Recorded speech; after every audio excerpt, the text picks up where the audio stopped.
Hello friends, मैं हूँ त्रिवेदी आरती, Sardar Patel educational institute संचालित श्रीमती एम.एस. लखानी कन्या विद्यालय में अभ्यास कर रहे कक्षा 9वीं के विद्यार्थियों के लिए आज मैं यह वीडियो प्रस्तुत करने जा रही हूँ। बच्चों, आज हम हिंदी विषय में रामधारी सिंह दिनकर जी द्वारा रचित काव्य जो है, जिसका नाम है कर्ण का जीवन दर्शन, उसका अध्ययन करने जा रहे हैं। तो सबसे पहले रामधारी सिंह दिनकर जी है, वह रामधारी सिंह दिनकर जी का परिचय ले लें। रामधारी सिंह दिनकर, उनका जन्म जो है वह सन 1908 में हुआ था और उनका निधन सन 1974 में हुआ था। हिंदी के यह सुप्रसिद्ध कवि रामधारी सिंह दिनकर जी का जन्म जो है वह बिहार के मुंगेर जिले के सिमरिया नामक गांव में एक किसान परिवार में हुआ था। उन्होंने प्रारंभिक शिक्षा जो है वह मुंगेर तथा उच्च शिक्षा पटना में प्राप्त की थी। पटना विश्वविद्यालय से स्नातक की उपाधि प्राप्त करके कुछ समय तक अध्ययन कार्य भी किया था। दिनकर जी जो है वह सीतामढ़ी में सब रजिस्ट्रार और मुजफ्फर कॉलेज में हिंदी विभाग के अध्यक्ष रहे थे। वे भागलपुर विश्वविद्यालय के उप कुलपति और भारतवर्ष की हिंदी सलाहकार समिति के अध्यक्ष भी रहे थे। दिनकर जी जो है उनकी सबसे बड़ी विशेषता यह थी कि वह अपने देश और युग के प्रति जागरूकता था। कवि ने तत्कालीन घटनाओं, विषमताओं को खुलकर अपने ही साहित्य रचनाओं में चित्रण किया है। उनकी वाणी में युग शक्ति का आह्वान है और ओज है, प्रकाश है। उनकी कविताओं में शोषित और पीड़ित वर्ग की व्यथा का भी वर्णन है और उसके साथ उन्होंने उस मुक्ति का संघर्ष जो है उसका भी यहाँ पे निरूपण किया है। उनकी जो साहित्य रचनाएं हैं उनमें उर्वशी, रश्मिरथी, रेणुका, हुंकार, रसवंती, कुरुक्षेत्र उनकी आदि काव्य कृतियाँ हैं जो बहुचर्चित है। इसके बाद अगर हम जानें तो उर्वशी के लिए उन्हें सन 1972 में ज्ञानपीठ पुरस्कार भी मिला था। संस्कृति के 4 अध्याय है, संस्कृति के 4 अध्याय जो उनका चिंतन ग्रंथ है वह भी जग प्रसिद्ध है। इसके साथ ही इस के लिए उन्हें साहित्य अकादमी पुरस्कार भी मिला था। अर्धनारीश्वर, मिट्टी की ओर आदि उनकी बहुत ही प्रसिद्ध गद्य रचनाएं हैं। उनका कृतित्व गुणवत्ता एवं परिमाण दोनों की दृष्टि में विपुलता और निपुणता से डूबा हुआ था। यहाँ पर कर्ण का जीवन दर्शन जो रश्मिरथी नामक खंड काव्यांश में से लिया गया है। तो कर्ण के जीवन दर्शन के यह काव्यांश को पढ़ने से पहले कर्ण कौन था? तो कर्ण वह कुंती का पुत्र था जो पांडवों में ज्येष्ठ भी था और सर्वश्रेष्ठ था और सच्चा दानवीर था। उनकी मित्रता दुर्योधन से हुई। अन्याय और अपमान से भरे कर्ण के जीवन में दुर्योधन ने सदा ही उनका साथ दिया था और इसी के कारण कर्ण जो है वह दुर्योधन से अपने उपकार को कभी भी न भुलाकर उनके साथ और सहकार से जुड़ा रहता है। कर्ण एक कुशल योद्धा भी था और दानवीर भी था। इसी दौरान महाभारत के युद्ध के पहले ही जब भगवान कृष्ण जो है वह कर्ण को पांडवों के पक्ष में आने के लिए प्रलोभन देते हैं, राज्य देने की चेष्टाएं करते हैं, लेकिन फिर भी कर्ण ने दुर्योधन का साथ न छोड़ने का दृढ़ निश्चय लेकर वह कृष्ण भगवान को इनकार कर देते हैं कि वह दुर्योधन के साथ ही रहेगा, युधिष्ठिर के पास नहीं आएगा। तो यह जो प्रसंग है, यह जो वाक्यांशों के द्वारा जो कथा है, जिसे हम कहते हैं कि कथा प्रसंग जो है, इस कथा प्रसंग को कवि रामधारी सिंह दिनकर जी ने रश्मिरथी नामक खंड काव्य में प्रस्तुत किया है, जो बहुत ही अच्छे तौर के साथ कर्ण की जो महानता है उस महानता का दर्शन अपने इस काव्य में दिखाया है। तो चलो बच्चों, आज हम इस काव्य को पढ़ने जा रहे हैं। जिसके अंदर कर्ण की जो इच्छा है, राज्य पाने के लिए जो भगवान कृष्ण उन्हें लालसा देते हैं, उस प्रलोभन का वह इनकार करते हैं। और इसके साथ साथ वह गरुड़ को अपना आदर्श मानते हुए गरुड़ का उदाहरण देकर, कर्ण जो है वह आदर्श गरुड़ पक्षी का उदाहरण देकर अपने जीवन के जो सिद्धांत है उसके बारे में वह अपने जीवन के सिद्धांतों को यहाँ पे उजागर करते हुए दिखाई देते हैं। जो उसकी सच्ची महानता है यह इस काव्य में बताया गया है। वैभव विलास की चाह नहीं, अपनी कोई परवाह नहीं। वैभव और विलास का अर्थ होता है धन और दौलत, सुख उपयोग, सुख उपभोगी जो व्यक्ति होता है उसे विलासी कहता है। परवाह शब्द का अर्थ होता है मुझे चिंता नहीं है। कर्ण जो है वह श्री कृष्ण से कहते हैं कि उसे धन दौलत और किसी भी सांसारिक सुख भोगने की इच्छा नहीं है। बस यही चाहता हूँ केवल, दान की देव सरिता निर्मल। यहाँ पर जो निर्मल शब्द है उसका अर्थ होता है पवित्र और सरिता शब्द का अर्थ होता है नदी। यहाँ पर जो कर्ण है वह भगवान कृष्ण से कहते हैं कि वह अपने जीवन की परवाह नहीं करता।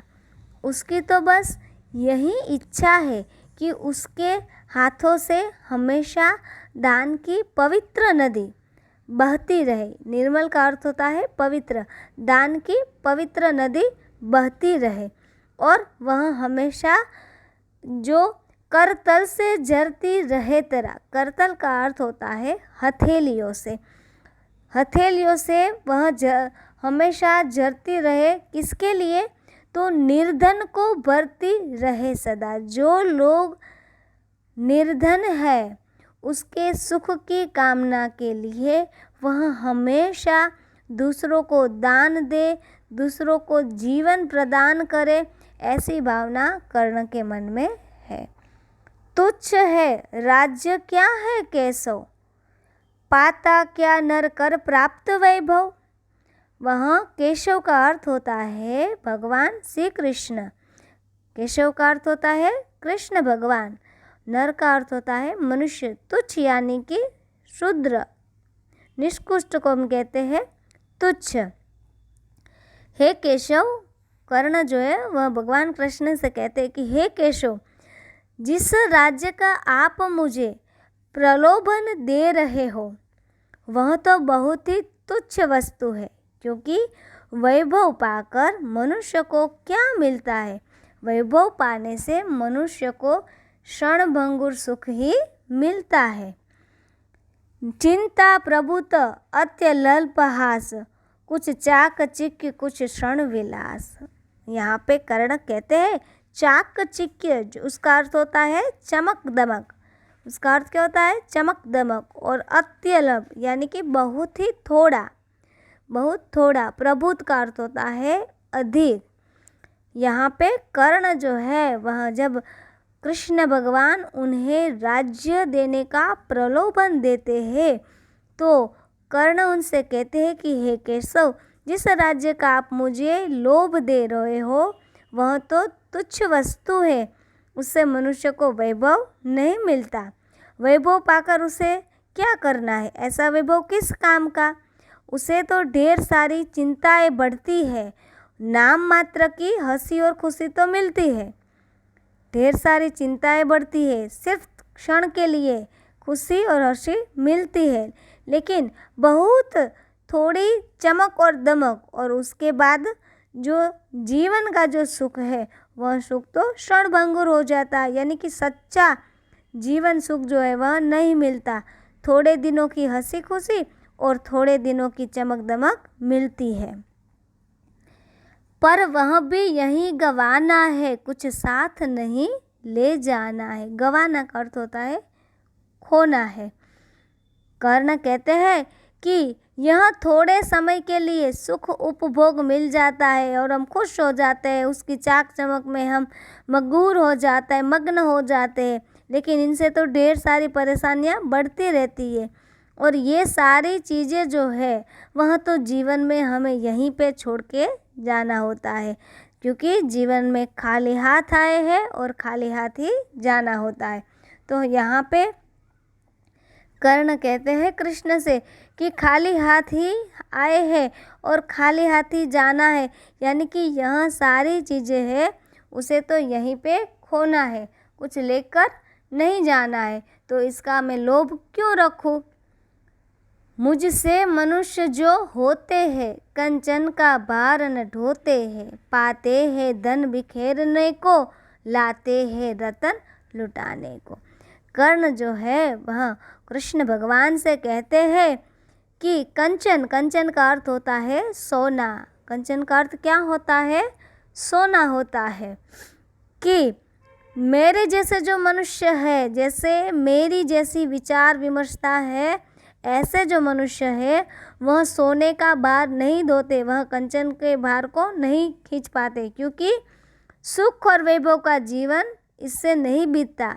वे लोगों में बांटने के लिए ही धन की प्राप्ति करते हैं, अपने पास रखने का उसके लोभन नहीं होता। उनकी बहुमूल्य वस्तुएं लोगों में बांट देने के लिए ही होती है। जो मेरे जैसे लोग होते हैं ना, वह कंचन जैसे भार को नहीं सह पाते, क्योंकि अगर हमारे जैसे यानी कि मेरी जैसे विचार विमर्शता है, ऐसे लोग अगर सुख और वैभव में जीने के बजाय वह अपने धन का उपयोग जो है धन बिखेरने को, वह जो धन प्राप्त करते हैं उस धन को वह कहाँ पे बिखेरते हैं? अपनी बहुमूल्य वस्तुओं को वह लोगों में बांटते हैं, इस तरह से बिखेरते हैं। वह अपनी चीज वस्तुओं को लोगों में दान करते हैं। लाते हैं रतन लुटाने को, वह अपने जो भी जो जाहो जलाली होती है, जो बहुमूल्य वस्तुएं होती है, वह लोगों में बांटने में वह सुख प्राप्त करते हैं। यानी कि वे संसार से कभी कुछ नहीं लेने चाहते, लेकिन अपने पास जो है अपने हृदय का दान जो है वह दूसरों को करते हैं, ताकि जो दुखी लोग हैं उन्हें दया का दान मिले और उन्हें दया भाव से मानवता का भाव बढ़ सके। जग से न कभी कुछ लेते हैं, दान ही हृदय का देते। ऐसे लोग जो होते हैं ना, वह संसार में क्या करते? कुछ लेने की लालसा नहीं रखते, लेकिन वह दूसरों को देने का भाव रखते हैं। और इसी कारण कर्ण जो है वह सच्चा दानवीर कहलाता था।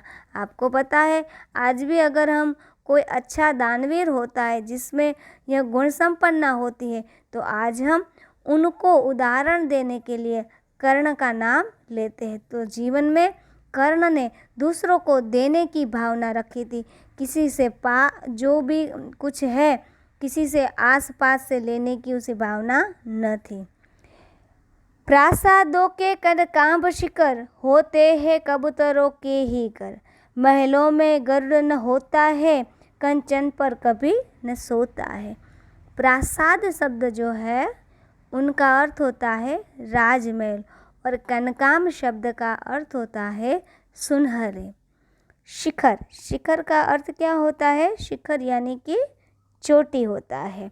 तो यहाँ पे जो कर्ण है वह जब कृष्ण भगवान से कहते हैं तो उसके दौरान वह कहते हैं कि सोने जैसी चमक दमक वाले राजमहलों की जो चोटियाँ होती है वह तो कबूतरों के ही घर बनती है, लेकिन असल में गरुड़ पक्षी कभी महल में नहीं रहता। यहाँ पर कर्ण की महानता को गरुड़ का उदाहरण दिया गया है कि जब वह स्वर्णिम बिछाने पर, सोने जैसी शानो शौकत लेने पर सोते नहीं है, लेकिन उनका निवास जो है बसता वह कहीं पहाड़ों में, शैलों की फटी दरारों में। लेकिन गरुड़ पक्षी जो है वह, जिसे हम क्या कहते हैं? पक्षी राज कहते हैं। तो पक्षी राज है वह राजमहलों में बसते नहीं है और ना ही वह सोने की बिछौने में सोते हैं, राजपाट में अपना जीवन नहीं बिताते, लेकिन असल में वो तो पहाड़ों के बीच में रहते हैं और पहाड़ों की जो फटी दरारें होती है उसे ही अपना घर बनाते हैं। जीवन ऐसा होना चाहिए। जीवन में जितना भी लोलुप हो, लोभ हो, मोह हो, माया हो, लेने की कांक्षाएं हो, ऐसी अपेक्षा जो रखता है वह रखने वाला व्यक्ति कभी भी सुखदायी नहीं हो पाता। होकर समृद्ध सुख के अधीन मानव होता नित तपस्वी, सत्ता कीर्ति मणिमय आसन करते मनुष्य का तेज हरण। यहाँ पे कर्ण जो है वह कहते हैं कि धन और दौलत से सुख का गुलाम बनकर मनुष्य अपना तप तेज खो देता है। क्या कहते हैं? तप तेज खो देता है। तपस्वीन का अर्थ होता है प्रभावहीन। उसका अर्थ क्या होता है? प्रभावहीन। और तेज हरण, यह शब्द जो है उसका अर्थ होता है क्रांति दूर हो जाना या तो फिर सब कुछ नष्ट हो जाना। तो धन दौलत के सुख का गुलाम बनकर मनुष्य जो है वह न अपना जो वह तप होता है, तेज होता है, उसे खो देता है। जब वह धनिक हो जाता है, धन की लालसा बढ़ती है, तो मनुष्य जो है वह अपनी बुद्धि जो है वह भ्रष्ट कर देता है और वह राजपद, मुकुट और मणियों से जुड़े हुए सिंहासन मनुष्य के तेज को क्या करता है? हर लेता है। हर लेने का अर्थ होता है वह उसमें लालची बन जाता है, उसे प्रभावहीन बना देता है, यानी कि वह लालची हो जाता है। इसीलिए इससे दूर ही रहना चाहिए। मनुष्य धन संपत्ति पाने के लिए ललचाता है, अधिक से अधिक लेने की इच्छा उसमें प्रकट होती जाती है। उसे जितना मिलता है उसमें संतोष नहीं होता अगर वह राजपाट में घुस जाए तो। और यही धन संपत्ति उसे एक दिन भविष्य में नष्ट भी कर देती, यानी कि मनुष्य खो जाता है। मनुष्य का जीवन का जो लक्ष्य होता है, जो ध्येय होता है, वह मिट जाता है। चांदनी पुष्प छाया में पल, नर गले बने सुमधुर कोमल, पर अमृत क्लेश का पिए बिना, आतप अदंड में जिए बिना। चांदनी का अर्थ होता है चांदनी और फूलों की छाया। ठीक है, चांदनी मतलब प्रकाश। चांदनी का अर्थ क्या होता है? प्रकाश। क्लेश यानी कि वेदना, उसका अर्थ होता है वेदना। यहाँ पे कर्ण कहता है कि चांदनी और फूलों की छाया जो है वह, यानी कि इतनी सुख सुविधाएं जो व्यक्ति सोच भी न पाए, सोच भी न सके, ऐसी सुख सुविधाओं में पलने वाला व्यक्ति जो है, मनुष्य जो है, वह सुंदर और कोमल भले ही हो, लेकिन कष्टों का अमृत पिए बिना और धूप और आंधी, किसके उदाहरण दिए हैं? धूप और आंधी सहे बिना वह पुरुष कहला नहीं सकता और न विघ्नों को वह कभी भी पार कर सकता है। क्योंकि जिस व्यक्ति ने जीवन में धूप और छाया देखा है, अमृत और विष का जिन्होंने भाव देखा है, वह व्यक्ति ही कष्टों के सामने खड़ा रह सकता है। जो सुख और सुविधा में पलकर बड़ा होता है वह तो बहुत ही कोमल होता है, कष्ट सहन करने की उसमें शक्ति भी नहीं होती। तो इसीलिए कर्ण कहते हैं कि इनसे दूर ही रहना चाहिए। वह पुरुष नहीं कहलाता क्योंकि वह विघ्नों को नहीं हर सकता। पुरुष की पौरुषता किसमें होती है? कि वह कष्टों को सहन कर सके, ऐसी भावनाएं होनी चाहिए। यानी कि कर्ण की जो अभिलाषा है वह ऐसा है कि वह खुद दानवीर पुरुष बनना चाहता है और वह प्रतिदिन ज़रूरतमंद लोगों को दान देना चाहता है। राज्य पाने की उसे इच्छा जरा भी नहीं है। वह कहता है कर्ण की वैभव पाकर तो लोग भोग और विलास में जितना जीवन जीते हैं वह तो क्षणभंगुर हो जाएगा। तो जीवन में हमें कैसा भाव रखना चाहिए? हमें दयालु भाव रखना चाहिए। हमारी वृत्ति कैसी होनी चाहिए? हमारी वृत्ति उदार होनी चाहिए। हमें क्या करना चाहिए? हमें गरीबों के प्रति उसके मन में करुणा का भाव होना चाहिए, यानी कि हमारे मन में करुणा का भाव होना चाहिए। साथ ही वह कहता है कि हमारी ऐसी अभिलाषाएं होनी चाहिए कि हमें दान वृत्ति हो, निर्धनों का दुख दूर करने की शक्ति हो। वही हमारा सच्चा पुरुष होना चाहिए। अगर हम भोग और विलास में, सुख और सुविधा में ऐसे डूबे रहेंगे, पड़े रहेंगे, तो हम विघ्नों को पार नहीं कर सकते। तो हमें ऐसा नहीं होना है।